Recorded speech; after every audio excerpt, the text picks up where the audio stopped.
Witajcie. Dzisiaj znowu troszkę defensywnej jazdy, może mi się uda pokazać. Jestem w mieście, w którym za często nie bywam, więc mam utrudnione zadanie, że nie wiem, co się znajduje za zakrętem. Przynajmniej nie do końca wiem. Także zobaczymy, jak sobie radzę. Tu jest troszkę przejść dla pieszych, z tego co widzę, tam już dwa następne. Kamera tego nie pokazuje, bo jest ona słaba troszeczkę.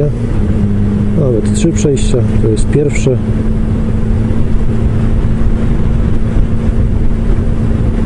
Tu jest drugie.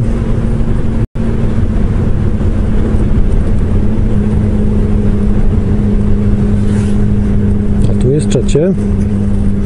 Wszędzie są skrzyżowania, zawsze obserwuję, czy tam coś się nie próbuje włączyć z boku. Tak, jest taki rządek samochodów, zresztą to już mówiłem w moim pierwszym filmiku, rządek samochodów, to jedziemy jak najdalej od nich, ponieważ każdy z nich może chcieć się włączyć do ruchu. No i pierwszym elementem, który napotka na drodze, jest nasze przednie koło. Jest lepiej mu dać miejsce i sobie miejsce na odbicie. Z prawej jest Fiesta, czy tam co to jest, Corsa. Ok, pan widać, że obserwuje drogę. Zawsze patrzę na głowę, na twarz kierowcy. Jak widzę, że się rozgląda, to mogę przypuszczać, że człowiek panuje nad sytuacją i że nie zrobi jakiegoś głupiego numeru. Gorzej jest, jeżeli człowiek stoi, patrzy przed siebie tempo. Nigdy nie wiadomo, czy on po pierwsze nas widzi i po drugie, co on pił przed chwilą, czy wąchał i co on za chwilkę zmaluje.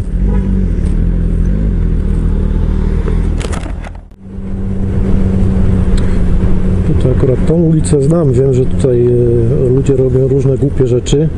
Trzeba na nich bardzo uważać. Wymuszają bardzo często. Tam kolejny czarny samochodzik. O, właśnie tak troszkę na krótko to wziął. Tu palce na klamkę, bo jest troszkę ciasno. Dobra, widzą mnie, jedziemy dalej.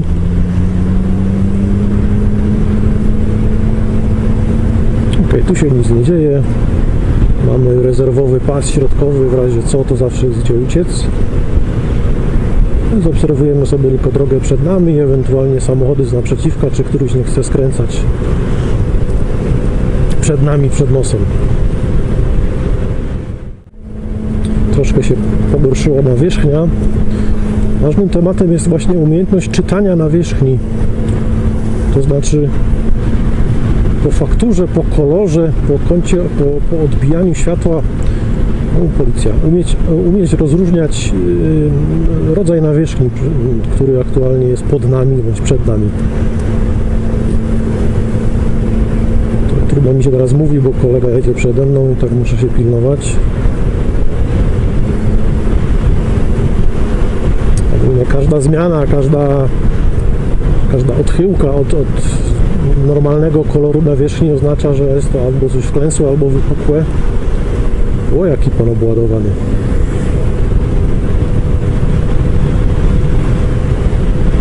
No i należy się spodziewać, że zatrzepie nami. Jak się jedzie po prostej, nie jest najgorzej, natomiast gorzej, jeżeli to nas spotka w zakręcie. Może nam podbić motocykl i troszeczkę zdestabilizować, co nas wytrąci z równowagi. Pan w Matisie mnie widzi? Widzi, dobra. Jedziemy. Zupełny spokój, nic się nie dzieje, są duże chodniki, szerokie, także jakby coś miało wyjechać z posesji, to no jest ten bufor, w którym on może wyhamować, a ja mogę go zauważyć i też zareagować. Mamy czas. Przejście dla pieszych w zakręcie jest o tyle ciekawe, na suchym nie jest najgorzej, natomiast na mokrym, zresztą też mi odjechało nawet na suchym. Na mokrym, no wiadomo, to są tak śliskie rzeczy, że po prostu dramat jest. Dramat. Pół biedy, jeżeli mamy motocykl w pionie, ale jeżeli to się nam właśnie zdarzy w zakręcie, w pochyleniu, no to natychmiast nam odjeżdża koło. Natychmiast nie ma ratunku. Na mokrym po prostu nie ma ratunku. Pół biedy, jak to jest taka wąska linia, jak właśnie tutaj się tak nam zdarzy najechać. Powiedzmy, że poślizg jest tylko na tej wąskiej pasie, odcinku jezdni, który jest linią ciągłą, natomiast na takim pasie, który ma z pół metra szerokości, jak się wam zdarzy uślizg, no to niestety jest on na tyle duży, że no gleba, no. Trzeba się modlić, żeby nie zdarzyło się nam coś takiego. Oczywiście odruchowo zawsze tak staram się wcelować w asfalt pomiędzy liniami, nawet jak jest sucho. No na tych liniach, jak jest jeszcze olej na przykład, często jest, no bo na przejściach dla pieszych samochody często stoją, ruszają, a tam kapie z tych samochodów, różny syf, to jest śliskie okrutnie, podwójnie i należy na to uważać. Wymyślili jakiś kurde wynalazek z kostką brukową w połowie asfaltu. Niby nic strasznego, ale najgorsze jest to przejście między asfaltem a tą kostką. Najczęściej jest to nierówne, często się zdarza taka kombinacja, ale najczęściej to jest bardzo nierówne i jak wpadnie nam w takie coś przednie koło, to może go po prostu ta nierówność poprowadzić swoją drogą i możemy mieć kuku. Byłem świadkiem takiego nieprzyjemnego ślizgu w sumie. Był zjazd na stację benzynową. Właśnie zjeżdżało się z asfaltu w taką właśnie kostką, brukowaną kostką robioną drogę. I tylko jeszcze był taki, że krawędź między asfaltem a tą kostką była zrobiona z krawężnika, takiego położonego krawężnika, no tak wystawało na 2 cm, była różnica w wysokości. I kolega to wziął pod zbyt ostrym kątem. Ogólnie takie rzeczy, żeby trzeba jak najbardziej prostopadle zawsze najeżdżać, a on to troszeczkę nie przyjrzał się. Zaskoczyło go to, no i wyrżnął przed samą stacją benzynową. Tam pourywał sobie migacze, takie rzeczy. Na szczęście obyło się bez większych strat. A spodnie mu się rozpruły jeszcze, jak dobrze pamiętam. Że na takie rzeczy zwracajcie uwagę. To jest właśnie jeden z elementów czytania nawierzchni. Autobus miejski ma to do siebie, że co parę minut zjeżdża do zatoczki. Jeżeli go nie musimy wyprzedzać, to tego nie róbmy w terenie zabudowanym. Tak ciasnym jak tutaj, takiej małej miejscowości. Natomiast tej takiej małej miejscowości może z kolei nie być zatoczki, on może stanąć nam na asfalcie. No dobra, spokojnie, nie spieszy nam się nigdzie.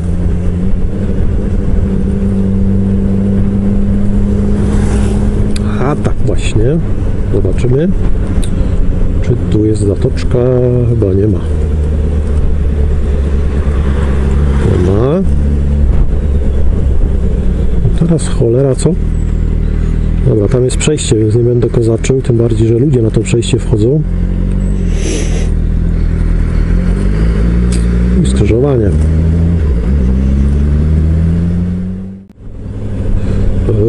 Pojedziemy, cholera, nie wiem, prosto.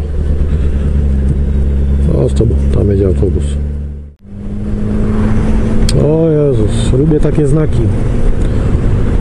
U nas na Śląsku bardzo często są szkody górnicze. Strasznie się po tym jeździ, strasznie.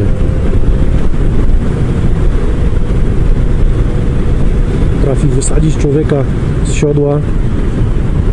Biedy, bo tutaj jeszcze to mniej więcej widać takie pofalowaną drogę, natomiast często jest tak, że znienacka zupełnie nie ma żadnej różnicy w kolorze, w odcieniu nawierzchni dób. Dostajemy taki strzał w tyłek. Bardzo nieprzyjemny. Mostki też zazwyczaj są jakieś koślawe na łączeniach. Na to też zwracajcie uwagę. Czai srebrny samochodzik w lewo. Mam nadzieję, że mnie widzi. On taki był fajny pas odblaskowy. Bardzo go lubię. Może głupio w nim wyglądam, ale to jest znacząca poprawa mojej widoczności na drodze. Jak nie miałem tego pasa, to norma było. Na każdym jakimś rondzie czy ciaśniejszym skrzyżowaniu wszyscy mi wymuszali, bo nikt mnie nie widział, nie zwracał na mnie uwagi. Nie wiem, jak to wytłumaczyć. Natomiast od momentu, jak ten pas mam, kosztuje to z 50 zł, może 40. No to takich wymuszeń to mam może jedno w ciągu takiej jednej, 2-3 godzinnej przejażdżki. Czasami wcale. Fajna sprawa, jeżeli tak jak ja, macie czarny motocykl, czarne ubranie i czarny kask, no to warto jakiś taki intensywny kolor się zaopatrzyć, jakąś opaskę na rękę, cokolwiek, właśnie taki pas barkowy, biodrowy, czy jak to się nazywa. Dużo daje, naprawdę. Z przodu jedzie walec. Walec ma to do siebie, że jest wolny i wszyscy go chcą wyprzedzać. Na takie rzeczy trzeba zwracać uwagę. Zresztą nie tylko walec, to jest każdy traktor, każdy autobus miejski właśnie to jest obiekt, który bardzo ochoczo jest wyprzedzany przez innych. A nie wszyscy to robią w sposób bezpieczny dla nas. I musimy wypatrywać takich właśnie pojazdów na drodze. Tutaj po lewej jest dużo samochodów, więc też jadę jak najdalej od nich, bo nie wiadomo, czy tutaj któryś nie będzie wyjeżdżał z pomiędzy nich. Troszkę ponura okolica. O Jezus, tramwaje. Nie wiem, kto ma nie wiem, kto ma pierwszeństwo przy tramwajach. Natomiast wiem, że torowiska, tak samo jak krawężniki, należy najeżdżać pod jak najbardziej prostopadłym kątem do nich. Jechanie wzdłuż, no to jest gleba bardzo prawdopodobna. Wszystko fajnie, tylko gdzie ja jadę? Gadam, nie wiem gdzie jestem.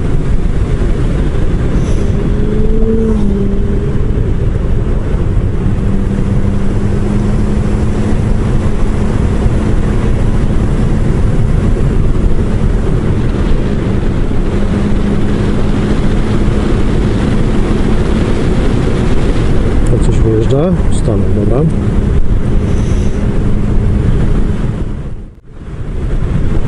Teraz jadę, bo cholera wyjdzie, ja zaraz tutaj wyskoczę w Katowicach.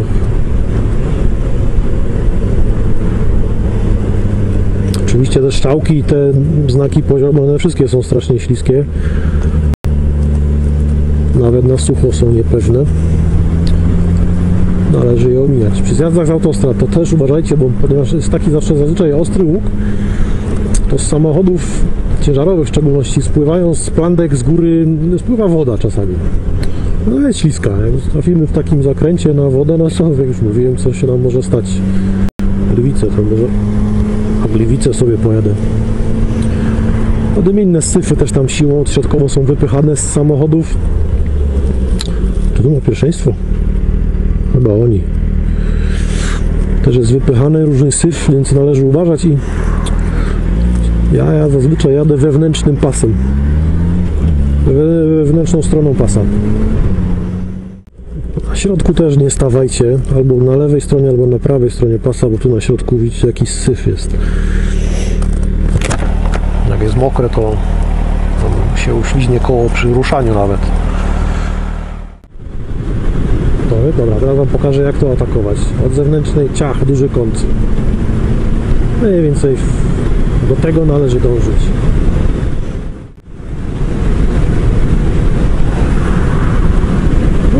Można i tak.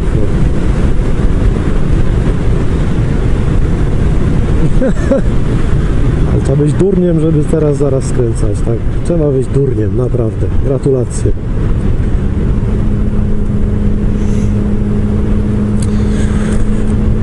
To jest trudne, ale polecam taką postawę, że tak powiem, woda po kaczce. No, ja tego nie umiem, no, ja jestem straszny nerwus. Takie robić, że domu jakiś dureń siedzi na dupie. Ale tego typu sytuacje, szczególnie gdy jedziemy motocyklem, to musi po nas spływać jak woda po kaczce właśnie. No, nerwy nie są skazane w ogóle, a jazda na motocyklu w stanie zdenerwowanym, no to grozi śmiercią lub kalectwem. Na zbyt wiele rzeczy musimy uważać, żeby sobie móc pozwolić dekoncentrować na dekoncentrację, na zdenerwowanie jakąś sytuacją. Znowu wjeżdżamy w ten odcinek taki dziurawy z multami. W miarę je widać przy tym oświetleniu. Mostek, który się kończy i zaczyna zazwyczaj jakimś uskokiem.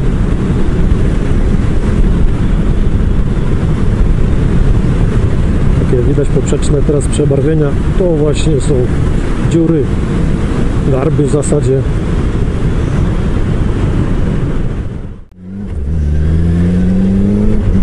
Też co jakiś syf jest na środku pasa. Takich rzeczy unikajcie jak ognia. To nie jest woda zazwyczaj w suchy dzień jak dzisiaj. Jak jakiś olej, ropa, cokolwiek śliskiego. To samo właśnie się leje z tych zjazdów autostradowych, na tych zjazdach autostradowych. Bardzo zdradliwa sprawa.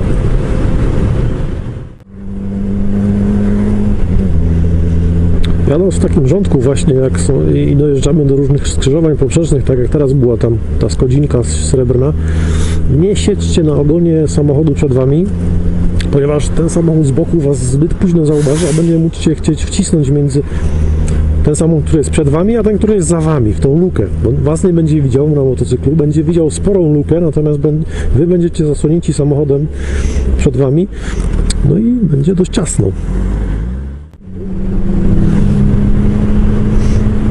Dobra, wracam do domu, bo zimno już. Jakoś tak, o, rybnicy stanterzy.